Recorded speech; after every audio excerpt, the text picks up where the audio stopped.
Assalomu alaykum, to'g'ridagi barliq kitob anglag'uvchi do'stlar. Biz payg'ambarimiz sallallohu alayhi va sallamning tarjimali yozilgan Shirin buloq degan kitobni o'qishni davomlashtiryapmiz. Oldingi qismda payg'ambarimizning vafot topgan yerlarini o'qib o'tgan edik, endi davomini o'qiymiz. Payg'ambar sallallohu alayhi va sallamning oilasi. Hammaga ma'lumki, payg'ambar sallallohu alayhi va sallam nurg'un yaxshi tilaklar va oliy muddaolarni amalga oshirish uchun 4 dan ortiq xotin olsa bo'ladigan imtiyozga ega edi. Shunga u zot 13 ayolni nikohiga olgan edi. U zot 9 xotini nikohida bor holatda dunyodan ketdi. Ulardan ikkisi payg'ambar sallallohu alayhi va sallam hayot chog'ida vafot bo'lib ketgan edi. Uning biri Xadija roziyallohu anha, yana biri miskilarning onasi deb nom olgan Zaynab bitni Xuzayma roziyallohu anha edi. Bulardan boshqa yana ikkisi amriga olgan, lekin ular bilan duxul bir ta'kida bosh qo'yish qilmagan edi. Tuanda ularning nom shariflari va qisqacha ta'rifotini so'zlab o'tamiz. Birinchi, Xadija bitni Xuvaylid roziyallohu anha. Payg'ambar sallallohu alayhi va sallam hijratdan ilgari Makkada Xadija bitni Xuvaylid roziyallohu anhani amriga olgan edi. Bu chaqda payg'ambar sallallohu alayhi va sallam 25 yoshda, Xadija roziyallohu anha 40 yoshda edi. Payg'ambar sallallohu alayhi va sallam toki Xadija roziyallohu anha vafot bo'lganga qadar boshqa bir xotinni amriga olmagan edi. Uningdan bir qancha o'g'il va qiz farzand yuz ko'rgan. O'g'illardan birimi turmagan, ya'ni kichikdala o'lib ketgan. Qizlaridan Zaynab, Ruqiya, Ummu Gulsum va Fatima roziyallohu anhumalar qatorga qo'shilgan edi. Zaynab roziyallohu anha hijratdan ilgari o'zining bir navri tuqini, ya'ni Hamma ochisining o'g'li Abul As ibn Rabiyaga yotliq qilingan. Ruqiya roziyallohu anha va u o'lib ketgandan keyin Ummu Gulsum roziyallohu anha Osman ibn Affan roziyallohu anhuga yotliq qilingan. Fatima roziyallohu anha Badri urushi bilan Uhud urushi oraliqida Ali ibn Abu Talib roziyallohu anhuga yotliq qilingan bo'lib, uningdan Hasan, Husayn, Zaynab va Ummu Gulsum qatorliq 4 farzand dunyoga kelgan. Ikkinchi, Savda bitni Zam'i roziyallohu anha. Payg'ambar sallallohu alayhi va sallam uningga Nabuvatning 10-yili Shavvol oyida Xadija roziyallohu anha o'lib ketib bir qancha kundan keyin uylangan. Bu ilgari Sakron ibn Amri ismli bir navra tuqunning nikohi edi. Sakron o'lib ketib Savda roziyallohu anha tul qolgan. Shuning bilan payg'ambar sallallohu alayhi va sallam uni amriga olgan edi. 3. Oysha bitni Abi Bakri roziyallohu anhuma. Payg'ambar sallallohu alayhi va sallam uni Nabuvatning 11-yili Savda roziyallohu anhaga uylanib 1 yildan keyin hijratdan 2 yil 5 oy ilgari Makkada amriga olgan. Bu yoshda Oysha roziyallohu anha 6 yoshda edi. Hijratdan 7 oy keyin Shavvolda Madinada uning bilan bir takiga bosh qo'ygan. U bu chaqda 9 yoshga to'shgan edi.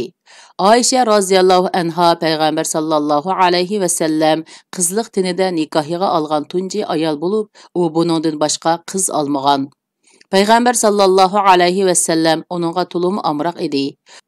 Oysha roziyallohu anha musulmon ayollar ichidagi eng katta faqiya, ya'ni diniy olima va eng bilimlik ayol zoti hisoblanadi.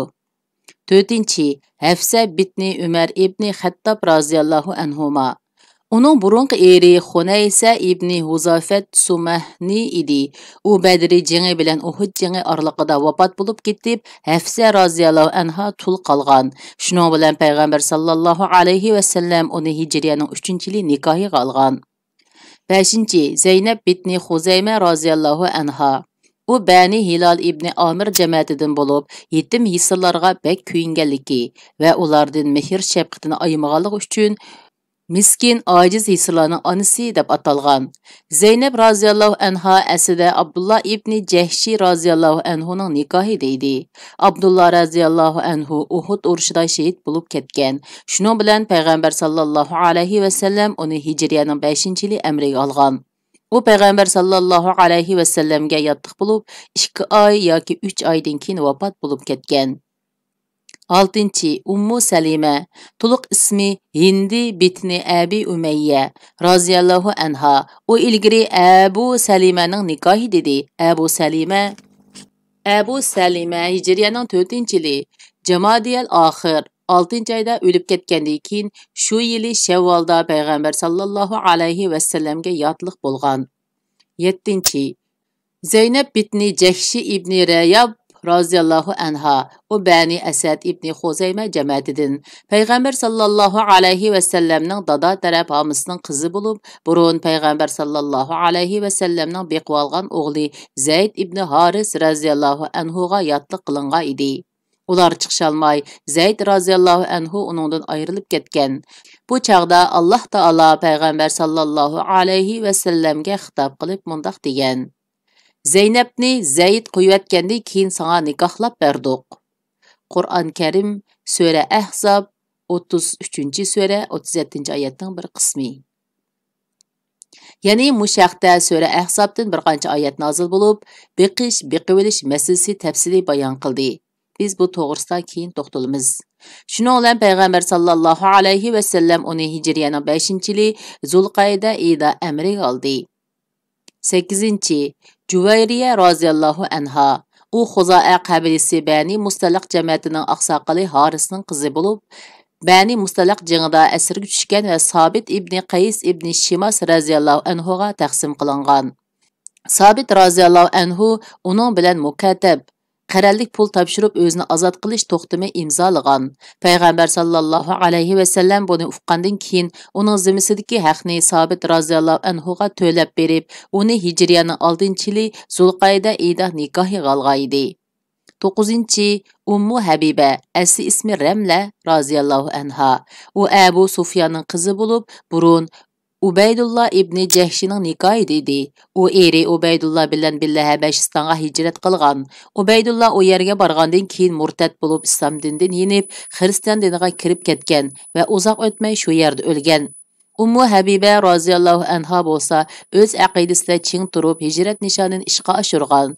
Payg'ambar sallallohu alayhi va sallam Hijriyaning 7-yili Muharramda Amru ibn Umayya Zamari roziyallohu anhudan Najashi Habashiston podshosiga maktub avatganda, u Amru roziyallohu anhu orqali payg'ambar sallallohu alayhi va sallamga xayrdarlik qilgan. Shuning bilan Amru roziyallohu anhu uning nikohini payg'ambar sallallohu alayhi va sallamga qo'shib, uni Shurahbil ibn Hasan roziyallohu anhu ga qitib Madinaga oldin yo'lga solgan. 10. Safiya roziyallohu anha, u Bani Isroil yahudilardan Hubay ibn Axtabning qizi.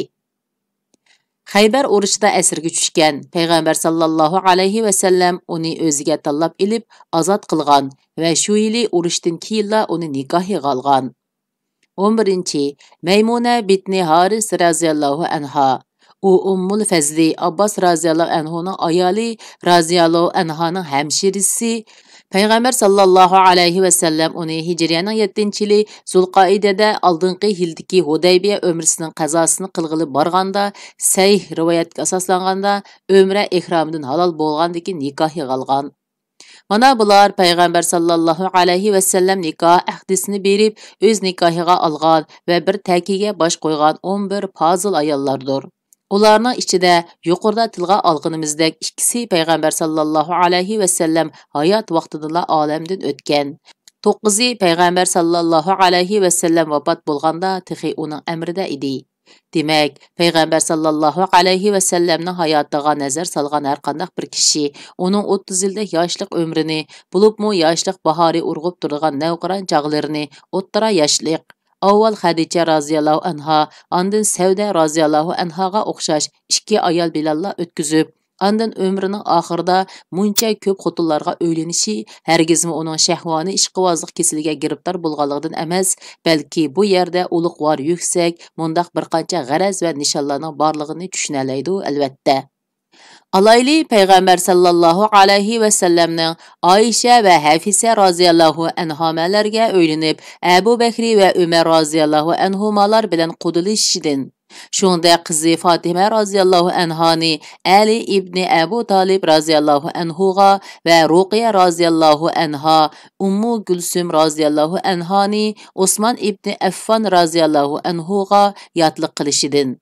Uning barliq sinoqlardan o'tgan, qiyin kunlarda islom uchun fidokorlik ko'rsatgan ashu mashhur 4 zot bilan bo'lgan munosabatini texmu kuchaytirishni maqsad qilganligini bilib olg'ili bo'ladi.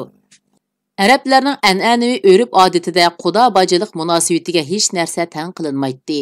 Ular kuy-o'g'illik munosabati o'rnatish, qarshilashayotgan oymoq jamiyatlar orasida ittifoqlik darvozasini ochganlik deb biladi va qudo kuy-o'g'illar bilan tirkishib, qon to'kishni o'zlari uchun or-nomus deb qaraydi. Shunga payg'ambar sallallohu alayhi va sallam mu'minlarning onalari bo'lgan ashu bir qancha ayolni amriga ilish orqali ayrim qabila va oymoqlarning islomga bo'lgan o'chmanligini pasaytishni va islomga qarshi qo'zg'agan urush o'tlarini o'chirishni maqsad qilgan. Mü'minlarning onasi Ummu Salima roziyallohu anha Abi Jahil ibn Hisham va Xolid ibn Validlarning qabilasi bo'lgan Bani Mahsum qabilasidan edi. Payg'ambar sallallohu alayhi va sallam Ummu Salima roziyallohu anha bilan to'ylashib edi. Xolid musulmonlarga qarata Uhud urushida tutgan pozitsiyasini o'zgartibla qolmay, aksicha uzoq o'tmay o'zligidan musulmon bo'lib, o'z ixtiyorligi bilan hijrat qilib keldi. Shuningdek Abu Sufyanmu qizi Ummu Habiba roziyallohu anha payg'ambar sallallohu alayhi va sallamning amriga o'tgandan keyin uning bilan yuzma-yuz tirkishishga jur'at qila olmadi. Yana shuning o'xshash payg'ambar sallallohu alayhi va sallam Juvayriya va Safiya roziyallohu anhumalarga uylangandan keyin Bani Mustallaq va Bani Nazir qabilalaridamu hech qanday ig'vogarchilik va oshkora dushmanlashish qilmishlari ko'rilmadi. Eng muhimi Juvayriya roziyallohu anha texi o'z xalqi uchun eng barakatlik va iftixorli ayol bo'lib qoldi. Payg'ambar sallallohu alayhi va sallam Juvayriyani amriga ilibidi, sahobalar Bani Mustallaq asrlaridan 100 oilalik asrni Payg'ambar sallallohu alayhi va sallamning qiyin ona va qiyin otalarini qo'yib etdi. Bu yaxshilikning ashu kishilarning qalbida qanchalik darajada yaxshi ta'sirlarni qoldirganligi hammaga ayon. Yana buningdan ulug'vor va buningdan sharafli birdan-bir maqsad shuki, payg'ambar sallallohu alayhi va sallamga madaniy ma'arif, adab axloq qoidalariga amal qilish, ilg'or jamiyat barpo qilish va uni qudrat topqizishga hassa qo'shish deganlardan qilcha xabar yo'q bir xalqni oqartish vazifasi yuklangan edi. Ammo islomiy jamiyat barpo qilishning asosiy prinsiplari erlar bilan ayollarning xohlagancha aralashishiga yo'l qo'ymaydi. Halbuki ayollarni oqartishga bo'lgan ehtiyoj erlarga qaraganda to'limi jiddiy va kam bo'lmaydigan darajada edi. Biroq ashu prinsiplarga rioya qilish bilan ayollarni oqartish nishoniga bevosita tangla yetkili bo'lmaydi. Bundaq ahvolda payg'ambar sallallohu alayhi va sallam ashu nishonga yetish uchun yeshi va talanti, iqtidori o'xshamaydigan qobil ayollarni tanlab amriga elib, oldin tarbiyalab oqartishi, ularga din shariat ahkomlarini o'rgatib va ularni islom madaniyati bilan qurollantirib, ularning kelgusi shahar va yeza ayollarini tarbiyalash uchun asos solishi kerak edi. Ondan ular ayollar ichidagi da'vat yukini ustiga ola oladi. Barhaq ular, ya'ni mu'minlarning onalarining keyingi kunlarda payg'ambar sallallohu alayhi va sallamning oila ahvoli va xususiy ishlarini keng musulmonlar ommasiga naql qilib tunishtirishda to'kpisi ajoyib zo'r bo'ldi. Bo'libmi uzoqroq umr ko'rgan Oysha roziyallohu anha onamizga o'xshash ayol olimalar payg'ambar sallallohu alayhi va sallamning nurg'un ish izlarini va so'z harakatlarini aynan tunishtirib berdi. Ayni davrda yana jaholiyat insonlarning qon tomiriga singib ketgan kona an'anaviy qoida yusun, o'rib odatlarni o'zgartirish uchun yo'lga qo'yilgan yana bir xil nikohmi bor edi. Bala beqivilish o'rib odati bular jumlasidan bo'lib, jahiliyat arablarining har qanday beqivilingan bala o'z pushtidan bo'lgan farzandiga o'xshashla huquq va hurmatga sazovor deb qaraydi. Bu o'rib odatlar kishilarning ingiga shu darajada cho'nqir singib ketgandiki, uni o'zgartirish asla mumkin bo'lmaydigandek tuyuladi. Eng afsusnoligi shuki, bu o'rib odatlar islom dini yo'lga qo'ygan nikoh, taloq, miros, hijob, nomahramlik va boshqa muomillarda qoida nizomlarga tubdan zid bo'lib, islom dini jamiyatdan yo'qotmoqchi bo'lgan nurg'un buzuqchilik va fasodchiliklarga yuchuq qoldiradi. Şoňa aşu notoğra qarashlarni özgertiş üçin Allah Taala Peygamber sallallahu alayhi ve sellemge öz hamisining qizi Zeynep bitni Jahshi roziyallohu anhani nikohiga ilishga amr qildi. Zeynep roziyallohu anha burun Zayd roziyallohu anhuning amrida edi. Ammo ularning orasida faqat issiqchilik bo'lmay kelgan edi. Oxiri Zayd roziyallohu anhu uningdan ayrilib ketish qaroriga keldi. Bu dal Ahzob ko'p qabila birlashma qo'shinining Payg'ambar sallallohu alayhi va sallam va musulmonlarga qarshi birlik saf tuzib, Madinaga to'plashib hujum qilayotgan paytiga to'g'ri kelgashga Payg'ambar sallallohu alayhi va sallam munofiqlar, mushriklar va yahudilarning uningga qarshi ta'tir tashviqot ilib berib, ig'vogarchi qilishidan va xurofiy urf-odat qoida usullardan foydalanib, iymoni sus musulmonlarga yomon ta'sir berishdan ansirdi. Şoňa o töpelep keliş ehtimali bolgan bu avarçılıklardan saqlanish üçün Zayd roziyallohu anhuga xotinini talaq qilmasligini tapıldı. Ammo bundaq ziddiyatdan özünü qaçırıp ehtiyat yolunu tutuş ve Allah Taalaning amriga dilg'ul buluş Peygamber sallallahu alayhi ve sellemning peygamberlik salohiyatiga mos kelmaydi. Şoňa Allah Taala bu haqda Peygamber sallallahu alayhi ve sellemge koyib mundaq dedi. Öz vaqtida sen Allah nehmet bergen sen mu in'am qilgan kishiga xotiningni nikohingda tutqin, Allohdan qo'rqqin deding. Allah oshkorlamoqchi bo'lgan narsani ko'nglingda yushirding. Kishilarning ta'ni qilishdan qo'rqding. Allohdan qo'rqishing eng haqliq edi. Qur'on Karim sura Ahzob, ya'ni 33-sura, 37-oyatning bir qismi. Oxiri ular bir uyda o'tisholmay, Zayd roziyallohu anhu Zeynepdan taloq qilib ayrilib ketdi. Musulmonlar Bani Xurayzani muhasirga ilayotgan kunlarda Zeynepning iddati ajrashgandan keyin 3 hayiz o'tkicha yotliq bo'lmay kutib turish vaqti to'shib edi. Payg'ambar sallallohu alayhi va sallam uni nikohiga oldi. Bu Payg'ambar sallallohu alayhi va sallamning o'z ixtiyori bo'yicha qilingan nikoh bo'lmasdan, balki Alloh taolaning amri bo'yicha qilingan nikoh edi. Hatto bu nikohga Alloh taolo o'zi bevosita iqdorchilik qilib mundaq degan: Müminlerge ularning bala qilib olgan o'g'illarining qo'yib bergan xotinlarini nikohlab olsa, gunoh bo'lmasligi uchun Zeynepni Zayd qo'yib etgandan keyin sana nikohlab berdik.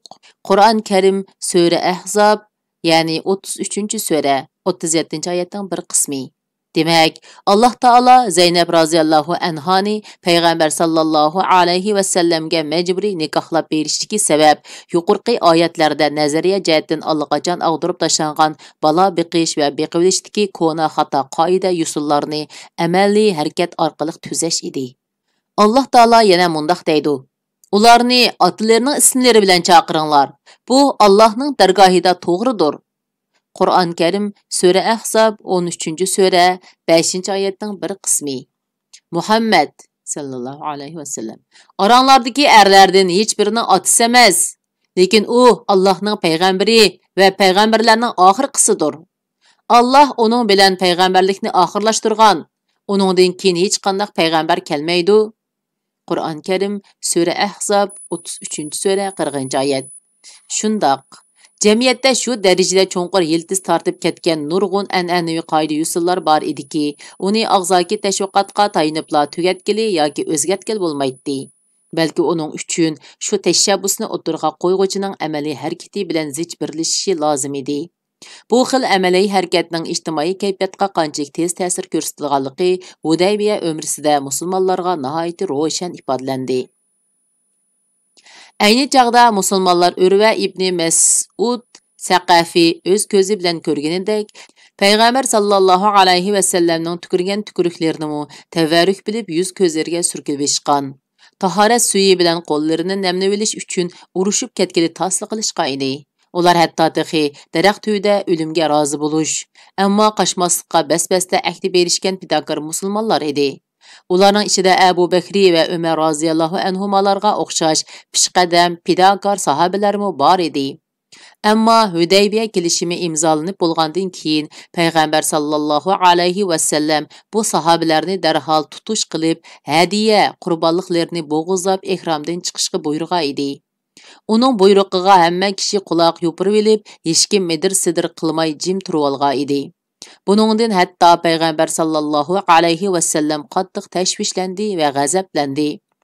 Lekin bu chaqda Ummu Salima roziyallohu anha payg'ambar sallallohu alayhi va sallamga boshqalar bilan qori bo'lmay o'zi berib hadiya, qurbonliqini zabi qilib ihramdan chiqaverishga maslahat bergan edi.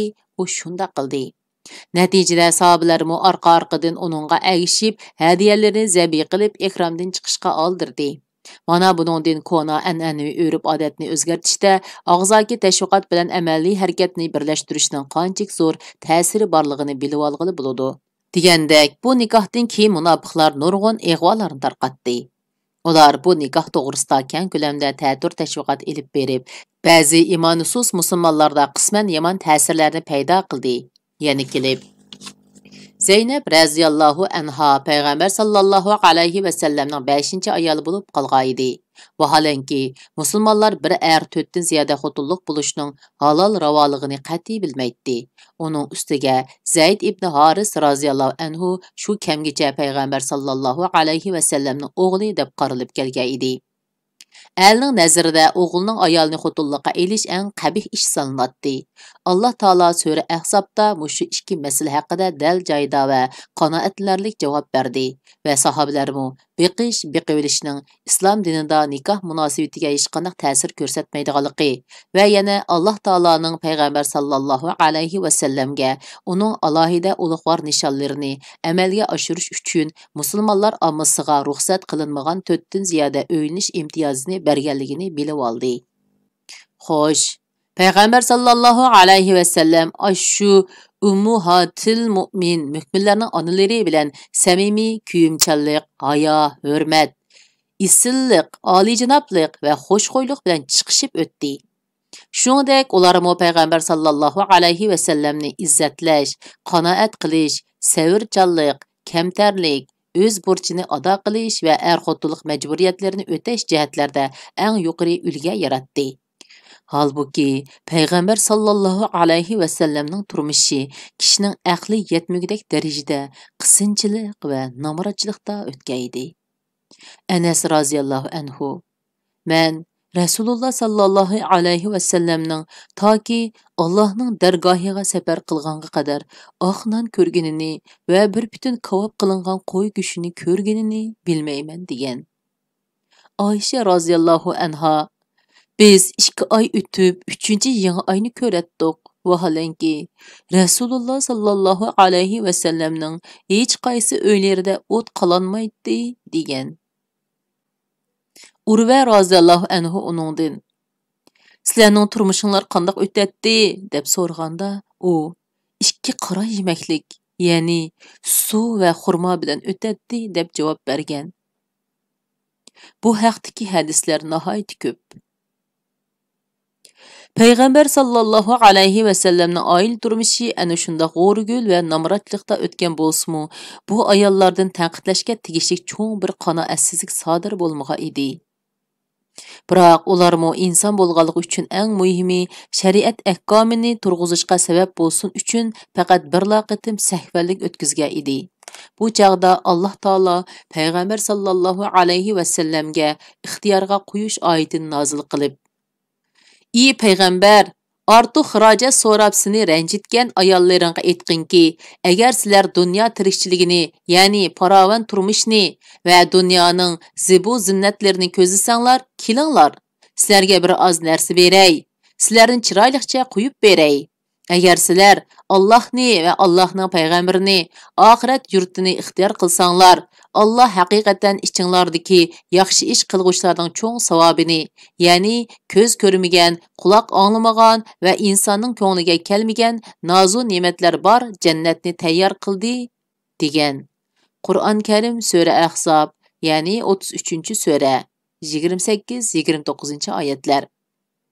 Amaliyotdami bu ayollar o'zlarining isil nasabligi, pokizligi va oliyjanob fazilatligidan hech kishiga mas'at solmasdan Allohni va Allohning payg'ambarini tanlagan edi. Ularning birimi dunyoni, ya'ni bu dunyoning paravan turmushini tanlashga eg'ib ketmadi. Shundaqla ular shuncha ko'p turuqliqmi, odatda kundoshlar orasida yuz beradigan kundoshlik, g'alva g'udurlari ular orasida yuz bermadi. Lekin ularmı inson bo'lganliklari uchun ayrim ba'zilaridan gap so'z jihatda qisman xatoliklar bo'lib o'tgan bo'lsa-mu, Alloh taolo bularga tanqid bergandan keyin bu xatoliklar ularda qayta takrorlanmadi. Bu ahvolni Alloh taolo sura Nahrimda mundaq deb tilga oldi. Ey payg'ambar, nima uchun Alloh sana halol qilgan narsani ayollarining roziligini tilash yuzasidan harom qilasan? Alloh nihoyat mag'firat qilg'uchidir, nihoyat mehribondir. Allah sizlarga kaffarat bilan qasminglardan chiqishni belgiladi. Allah sizlarning eganglardir. Allah har narsani bilguchidir, hikmat bilan ish qilg'uchidir. O'z vaqtida payg'ambar ayollaridan biriga, ya'ni Hafsaga bir so'zni yoshirin aytgan edi. U ya'ni Hafsa uni Oyshaga aytib qo'ygan.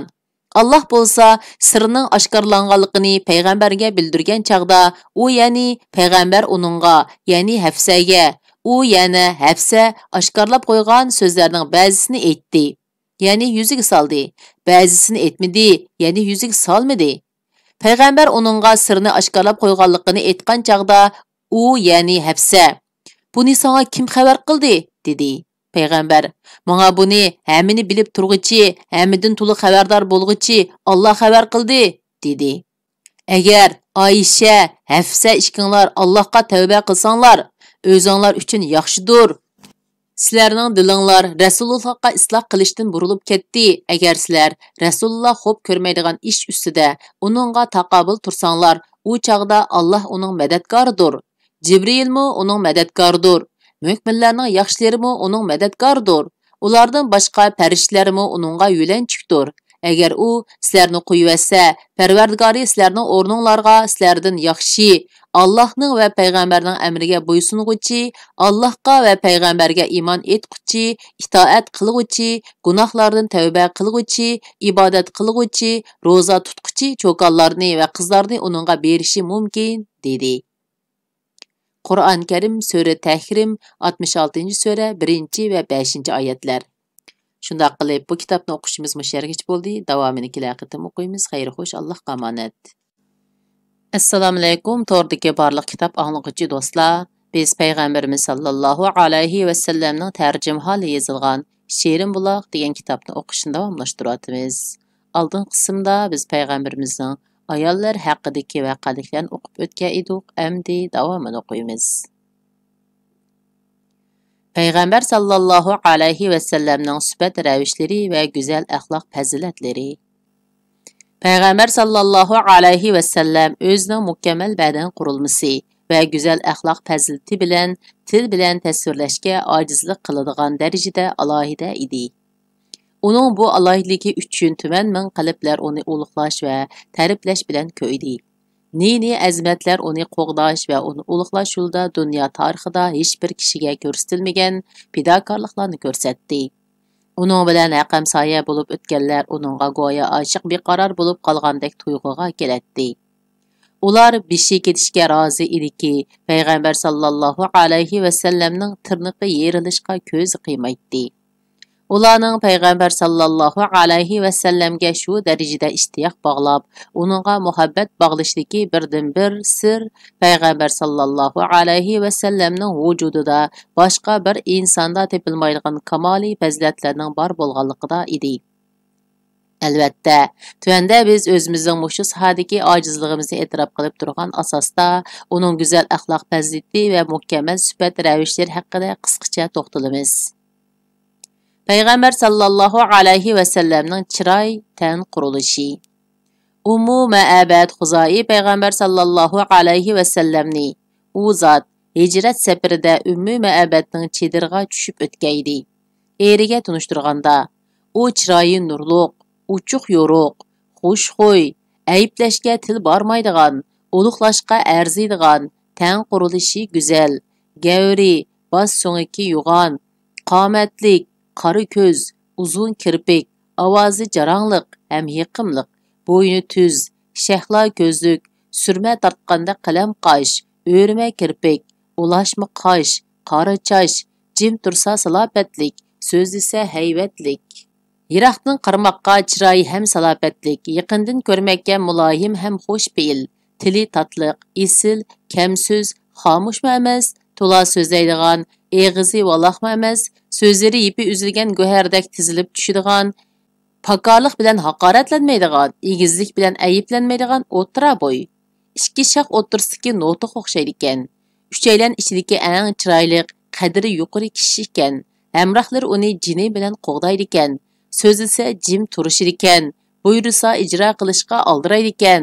Hurmatga sazovar, inovatlik, to'ng qo'polma emas va qusurchi malomatxo'r emas ekan degan.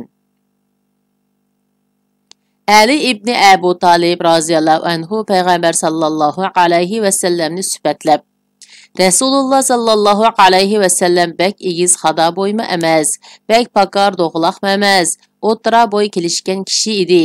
Chochlari gida buduruma emas, jonsiz o'likma emas, atlik, yarishimliq edi. Yuzi go'shlik, ham semizma emas, o'ruq o'ra ko'zma emas, yuzi yumloq, pokiz chiroy, ranguri oq va qonliq, ko'zning qarchuqi qop-qora, kirpiklari quyuq va o'rma kirpik. O'yga barmoqlari yo'g'on, ustixonliq, badani tuksiz, ko'krigi keng, qo'lliq edi. Maydisida tuvanga so'zilgan yumron tukchilar bor edi. Put qo'llarining o'yga barmoqlari cho'ng edi. Mangsa egizdan tushayotgandek salmoq mang'atdi. Qarasa tamoman burilib qaraydi. Qo'lida payg'ambarlik muhri bor edi. Qo'li keng, ya'ni sehi, yuraklik, rostchil, vafodor, tabiati o'ngluq, chiqishqoq edi. Tunji ko'rgan odamga surlik tuyuladi. Arishib o'tgan odam uni yoqtirib qoladi. Uni ta'riflaguvchilar Rasululloh sallallohu alayhi va sallamdek odamni burunmi va keyinmi ko'rmadim deyishidu degan. Ali roziyallohu anhudan naql qilingan yana bir hadisda Rasululloh sallallohu alayhi va sallamning bosh so'ngiki cho'ng, ustixonliq edi. Mayisda tuvanga so'zilgan yumron tuklar bor edi. Goya egizdan tushayotgandek tez mang'atdi deyilgan. Jabir ibn Samura roziyallohu anhu Rasululloh sallallohu alayhi va sallamning eg'izi yo'g'on, ko'zning jiyiki uzun, putining ushuq so'ngiki o'sik edi degan. Abu Tufayl roziyallohu anhu Rasululloh sallallohu alayhi va sallam rangi oq, pokiz chiroy o'tira bo'y kishi edi degan. Anas ibn Malik roziyallohu anhu Rasululloh sallallohu alayhi va sallamning put qo'llarining alqonlari keng edi degan. U yana mundaq degan. Rasululloh sallallohu alayhi va sallamning chiroyi oppoq, qonsizmi emas, bug'doy o'ngli qaramtul emas, nurli poqroq edi. U olamdan o'tganda uning chat saqqallarida 20 tal oq tuk chiqmaydi. Uning chekisi va beshida anda-sanda oq choch paydo bo'lgan xolos. Abu Juhayfa roziyallohu anhu men Rasululloh sallallohu alayhi va sallamning tuvanki levi ostida, ya'ni maqalida ancha-muncha oq tuklarni ko'rgan edim degan. Abdullah ibn Busri roziyallohu anhu Rasululloh sallallohu alayhi va sallamning maqalida bir qancha tal oq tuklar bor edi degan. Barai ibn Azib roziyallohu anhu Rasululloh sallallohu alayhi va sallam o'tira bo'y g'o'lliq kishi edi. Uning quliqini yepib turgan chechi bor edi. Bir kuni men uni qizil to'n bilan ko'rib, uningdan chiroyli kishini ko'rmagandek to'yga kelgan edim degan. Payg'ambar sallallohu alayhi va sallam dastlabki mezgillarda yahudilar bilan chiqishib o'tishni yoqtirganlik uchun chechini qo'yibdi. Keyingi kunlarga kelganda chechini ayiradigan bo'lgan. Barai ibn Azib roziyallohu anhu yana mundaq degan.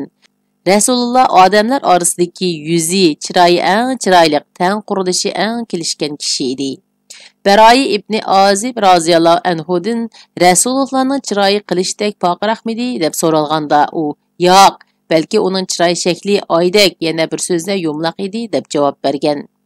Rabiya bitni Muavviz roziyallohu anha va Rasululloh sallallohu alayhi va sallamni ko'rsam, quyoshning jo'la qilib nur chashqan holatini ko'rgandek bo'latdim degan. Jabir ibn Samura roziyallohu anhu men bir oydan kechida Rasululloh sallallohu alayhi va sallam bilan uchrashgan edim. Men uningga bir qarayman, oyga bir qarayman. Rasululloh sallallohu alayhi va sallam qizil to'n kiyib olgan ekan. Mening nazarimda u tulun oydinmi chiroyliroq bo'lib ketibdi ekan degan. Abu Hurayra roziyallohu anhu men Rasululloh sallallohu alayhi va sallamdan chiroyli odamni ko'rmagan. Quyosh go'yo uning yuzida oqqandek bilinadi. Mаңса uningga yer qatlanayotgandek tuyulatdi. Biz mushaqqat bilan mаңsaq u qiynalmay ravon mаңatdi degan. Kayb ibn Malik raziyallohu anhu mundaq degan. Rasululloh sallallohu alayhi va sallam xo'shlashsa chiroyi jilvinib ketadi va go'yo to'lin oyning o'zi bo'lib ketadi. Bir qatim u Oysha raziyallohu anhaning yonida tarlab qolgan edi, uning yuzi valildab ketdi. Shuning bilan Oysha raziyallohu anha uningga Abu Bakr O'zaylifining bunu she'rini tamsil qilib o'qib berdi. Qaraydigan bo'lsangiz chiroy vasli janonning, chaqmoq kabi nur chachar misli bulut jahonning. Abu Bakr raziyallohu anhu payg'ambar sallallohu alayhi va sallamni ko'rsa mundaq deydi. Ishonchlik Mustafa yaxshilikqa chaqirar, tulun ayning nuridek qorong'uni yo'ritar. Umar raziyallohu anhu payg'ambar sallallohu alayhi va sallamga Zuhayrining Haram ibn Sinan haqida aytgan mundaq bir misra she'rini tamsil qiladi. Siz agar bo'lmay kishi odamzod naslidan chiqsangiz ko'kka uzib nursiz ko'ringay tulun oy. Ondan u Rasululloh sallallohu alayhi va sallam mana mushundaq edi deydi. Payg'ambar sallallohu alayhi va sallam g'azablansa chiroyi qizirib, go'yo uning mag'ziga anorning donchilari siqilgandek bo'lib ketadi. Jabir ibn Samura raziyallohu anhu Rasululloh sallallohu alayhi va sallamning pochiqida ozroq qapartma izlari bor edi. U kulsa tabassum bilan kuladi. Men Rasululloh sallallohu alayhi va sallamni ko'rsamla ko'ziga surma tortibdi deydim, ammo u surma tortmaydi degan. Ibn Abbos raziyallohu Rasululloh sallallohu alayhi va sallamning tishi arashroq edi. So'zisa tishlar orasidan nur chiqayotgandek bilinadi degan. Ammo uning bo'yni kiyikning bo'ynidek tuz, kumushdek pokiz edi. O'rma kirpik, soqoli quyuq, peshonasi keng, qishi quyuq, ikki qishning o'ttirisida uzuk qanşarliq, mag'zi tuz, ko'krigidan kindigacha tuvan so'zilgan yip shakllik tukchilar bor edi. Qo'l va ikki dolisi tuklukrak, qursoq va maydalari tuksiz va tüp-tüz, ko'krigi keng, bilaklari uzun, putqo'llarining alqonlari keng, tapinining bo'shlig'i kengri, o'ga barmoqlari uzun edi. Mangsa qadamini uzib ko'tirib, salmoq qadam tashlab mang'atdi. Abu Juzayfa roziyallohu anhu men Rasululloh sallallohu alayhi va sallamning qo'lini tutib peshonamga qo'ygan edim. U qordimmi so'g'uq, ya'ni rohatlik, ishbordimmi xushbo'y tuyildi degan. Jabir ibn Samura roziyallohu anhu Rasululloh sallallohu alayhi va sallam mag'zimni men sabiy bola edim silab qo'ydi. Uning qo'lini go'yo attir sotqichning qutisidan chiqqandek his qildim degan. Ummu Sulaym roziyallohu anha Rasululloh sallallohu alayhi va sallamning tarlari eng isil xo'sh biroq edi degan. Jabir roziyallohu anhu biror odam Rasululloh sallallohu alayhi va sallam mangan yo'ldan o'tsa, u shu yo'lni xo'sh bo'ylig'idan, bu yo'lda uning manganligini bilib oladi. Uning so'l murisida kaptar tuxumiga o'xshash payg'ambarlik bo'hiri bor edi. U yumaloq qapartqu shakldagi to'pcha bo'lib, ustida siziqchlar bor edi deyilgan.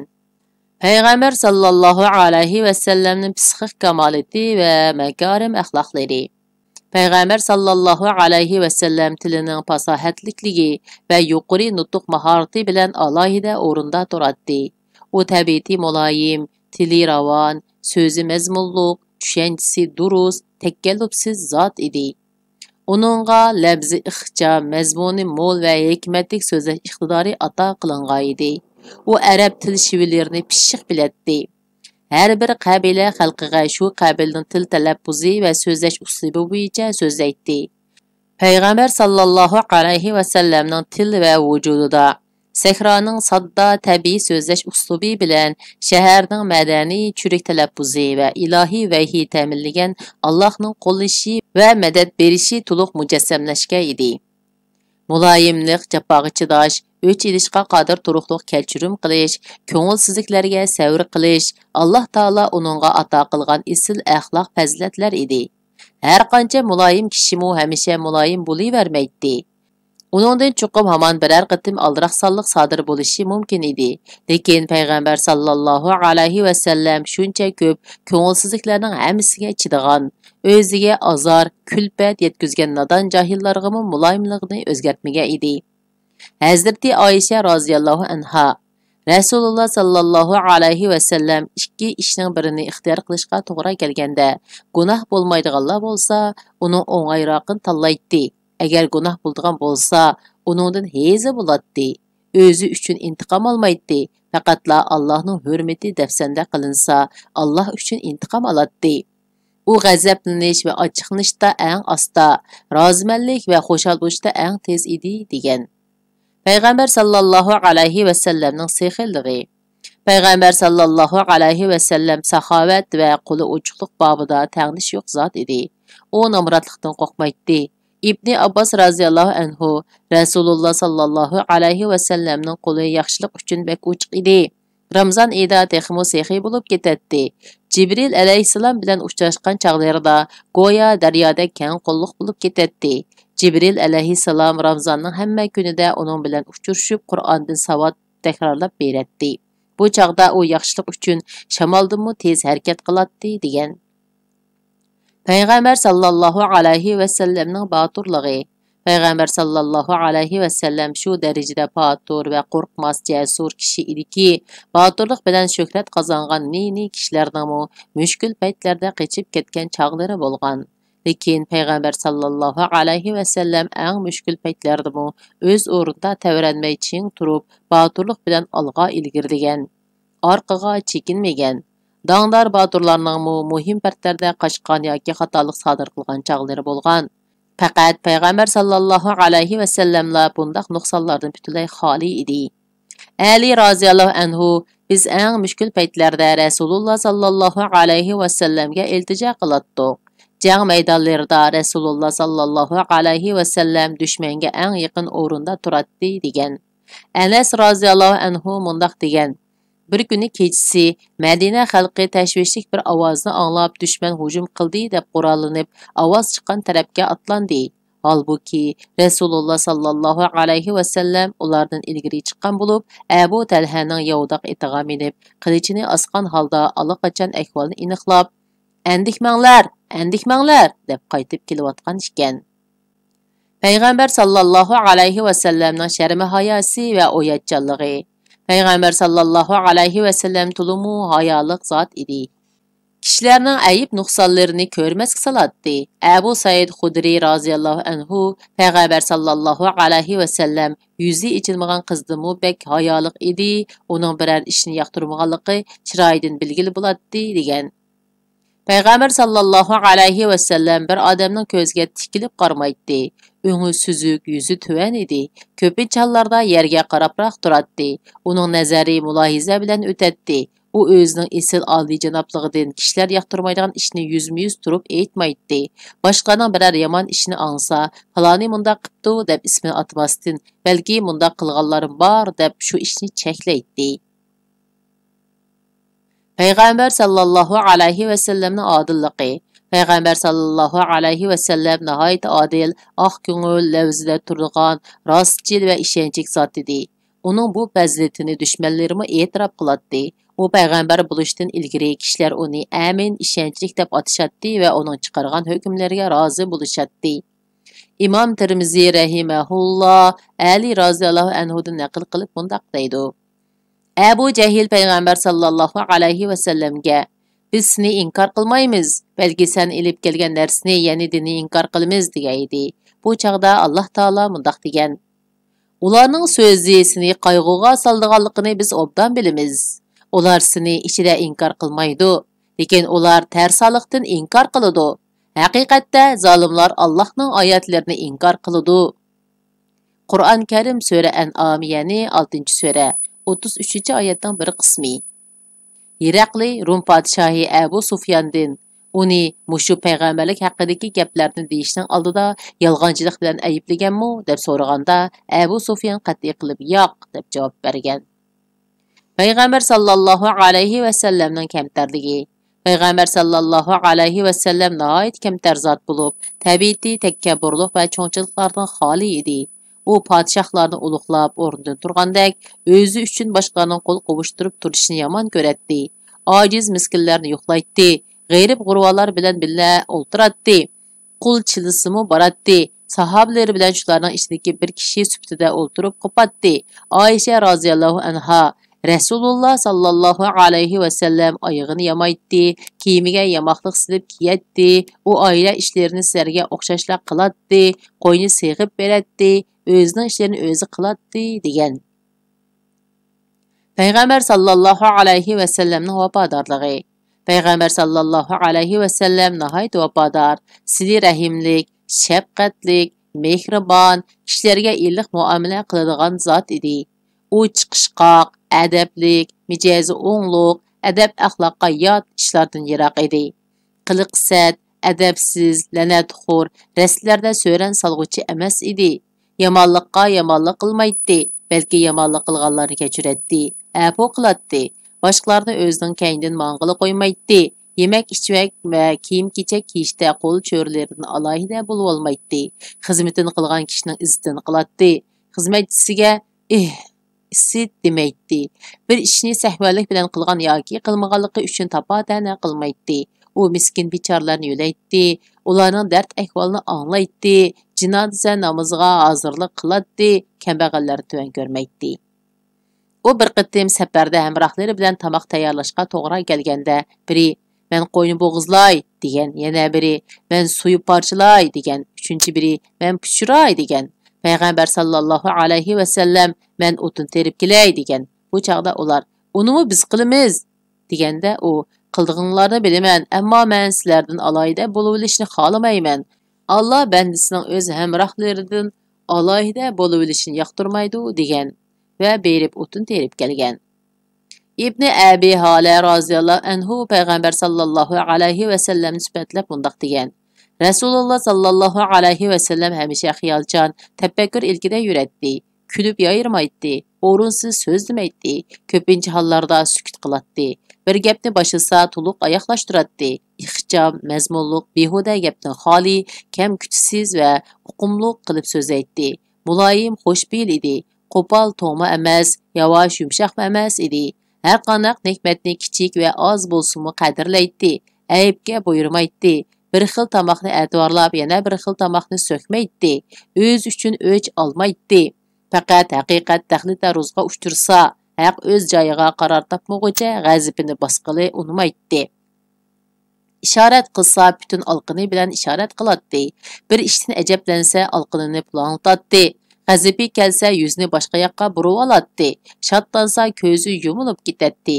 Kulsa tabassum bilan kuladi-da, tishlari mo'ldirdek faqirab ketadi. Payg'ambar sallallohu alayhi va sallam bema'ni ishlardan tilini yig'atdi. Sahobalarni ittifoqlashtiradi. Hargiz araga arazlik solmaydi. Har qavmining qattisini hurmatlaydi va uni shularga boshliq qilib qo'yadi. Kishilarni chiroyini turmay, mijozni o'zgartmay turib ogohlantiradi. O nihayet ehtiyatchan zat edi. Sahabelarni yo'qlab turadi. Kishilarni el orasidagi ishlarni so'rab turadi. Yaxshi ishlarni qo'llab quvvatlaydi. Yomon ishlardan seskandirib uni qamchilaydi. Harakati mo'tadil, qarama-qarshi emas edi. Uning nazarida hamma ishning andisi bor bo'lib, to'g'ri ishdan qusur chiqarmaydi. Haqni tutmanda padidan oshirib etmaydi. Yaxshi odamlar bilan yaqin o'tadi. Uning nazarida yaxshiligi ko'p kishilar eng fazilatli odamlar hisoblanadi. Kang qo'l, oliyjanob va isil kishilarning o'rnini yuqori ko'taradi. Payg'ambar sallallohu alayhi va sallam o'ltirsa, qopsa, zikri, tasbih bilan o'ltirib qopatdi. O'ziga alohida bir o'rin egallamaydi. Bir qavmning majlisiga borsa, to'g'ri kelgan yerda o'ltiradi va shunda qilishni ta'kidlaydi. Har bir suhbat dishiga o'ziga loyiq o'rin beradi. Hatto uning suhbatdoshlarining hammasi Rasululloh sallallohu alayhi va sallam meni hurmatladi degan hissiyati bo'ladi. U hojatman bo'lib kelgan odamni savrchanlik bilan kutadi.